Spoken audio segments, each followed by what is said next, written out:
అందరికీ నమస్కారం. ఈ వీడియోలో డేటా వెరిఫికేషన్ చేసే విధానం చూద్దాం. ముందుగా గూగుల్ క్రోమ్లో drishti.org.in టైప్ చేసిన తర్వాత పోర్టల్ మరియు డేటా వెరిఫికేషన్ మనకు కనిపిస్తుంది. డేటా వెరిఫికేషన్ క్లిక్ చేసినప్పుడు ఇక్కడ CWSN డేటా వెరిఫికేషన్ అని మనకు కనిపిస్తుంది కదా. ఇక్కడ సైన్ ఇన్లో మనకి ఇవ్వబడినటువంటి యూజర్ ఐడి మరియు పాస్వర్డ్ని ఎంటర్ చేసి సైన్ ఇన్ మీద మనం క్లిక్ చేస్తాం. ఇప్పుడు మన యొక్క పోర్టల్ అనేది ఓపెన్ కాబడుతుంది. ఇలా ఓపెన్ అయినటువంటి పోర్టల్లో మనకు కనిపించే ఈ యొక్క నోటిఫికేషన్లో క్రిందన ప్రొసీడ్ అనే బటన్ మనం సెలెక్ట్ చేసుకుంటాము. తర్వాత మనకు సంబంధించినటువంటి RCI సర్టిఫికేట్ నెంబర్ మరియు ఇష్యూడ్ డేట్ని మరియు లాస్ట్ రెన్యువల్ డేట్ని మనం ఎంటర్ చేసి అప్డేట్ అనే ఈ యొక్క ఆప్షన్ని మనం సెలెక్ట్ చేసుకుంటాము. ఈ విధంగా మన యొక్క RCI డీటెయిల్స్ని మనం అప్డేట్ చేసుకుంటాము. తర్వాత క్రిందన మనకు ట్యాగ్ చేయబడినటువంటి స్కూల్ వివరాలు వస్తాయి.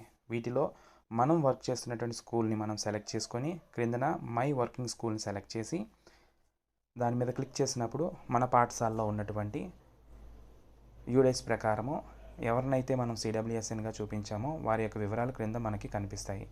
వీటిలో ఒక్కొక్క విద్యార్థిని కన్ఫర్మ్ చేసి ఇలా మిస్సింగ్ డీటెయిల్స్ అని ఈ నోటిఫికేషన్ వచ్చినప్పుడు దాని మీద ఎస్ మీద క్లిక్ చేసినప్పుడు మనకి ఈ యొక్క నోటిఫికేషన్ ఓపెన్ అవుతుంది.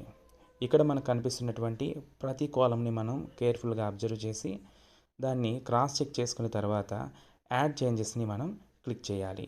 ఇలా యాడ్ చేంజెస్ని క్లిక్ చేసిన తర్వాత విద్యార్థి యొక్క వివరాలను మనం సేవ్ చేసుకోవాలి. ఒకవేళ మనం ఎవరినైనా విద్యార్థి యొక్క వివరాలను కన్ఫర్మ్ చేసేటప్పుడు అక్కడ మిస్సింగ్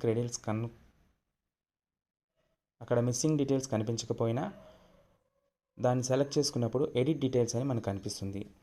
ఒకసారి వెరిఫై చేసుకొని ఫైనల్గా అప్పుడు మనం కన్ఫర్మ్ చేసుకొని సేవ్ చేసుకుంటాము.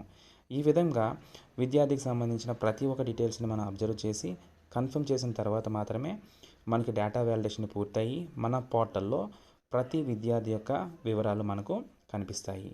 Thank you.